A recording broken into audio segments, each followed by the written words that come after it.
دوست داریم شما برای ما و بینندگان مهمترین موارد نقض حقوق بشر رو در سال 1400 که ظاهراً سالی تلخ و سالی تاریک برای مردم بلوچ و بلوچستان بوده رو برای ما و بینندگان ذکر بکنید که بلوچ و بلوچستان در سال 1400 در واقع درگیر چه چالش‌هایی و مشکلات نقض حقوق بشر بودند.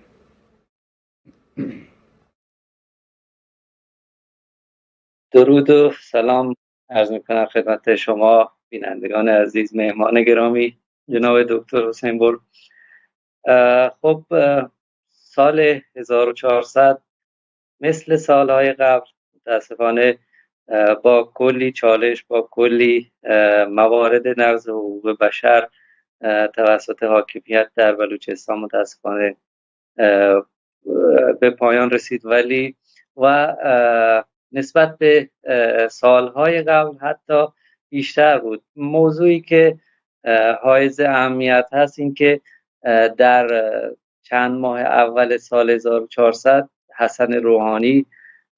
در واقع ریاست جمهوری ایران بود و بعد از اون ابراهیم رئیسی اومد که کارنامه سیاه این آقای رئیسی برای همگان مشخص هست و در طول این تقریبا 9-10 ماهی که آقای ابراهیم رئیسی رئیس جمهور بوده، نه تنها وضعیت حقوق بشر، نه تنها وضعیت اقتصادی و یا به هر حال مواردی که باید برای مردم بهتر میشد متاسفانه بهتر نشده، بلکه بدتر شده و موضوع اصلی، مسئله مهم و که میتونه ریشه تمام این مشکلات باشه، همون موضوع اقتصادی هست که متاسفانه هر روز داره بدتر میشه. مردم در بلوچستان مجبورن کارهای کاذبی مثل سوختبری رو انجام بدن که باز اون خطرات خاص خودش رو داره. و موضوع دیگه ای هم که هست تخریب منازل بود. این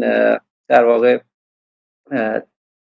تلاش کرده که رژیم جمهوری اسلامی علاوه بر اینکه منازل شهروندان بلوچ رو در شهرهای مختلف، در پهره، در دوزاب، در چهبار و سایر شهرها، علاوه بر اینکه اون منازل مسکونی رو تخریب بکنه، زمین‌های زیادی رو تصرف کرده و در دشتیاری، در مخصوصا در مناطق ساحلی که باز طرح‌ها و برنامه‌های فاشیستی و غیر انسانی زیادی رو متاسفانه در حال اجرا داره و برنامه ریزی کرده. حالا در ادامه برنامه اگر لازم بود من سعی می‌کنم جزئی‌تر و مورد به مورد میتونم براتون این موضوعات رو بیشتر باز کنم. ممنون و متشکر. حتما برمیگردیم و بیشتر در این زمینه با شما صحبت میکنیم.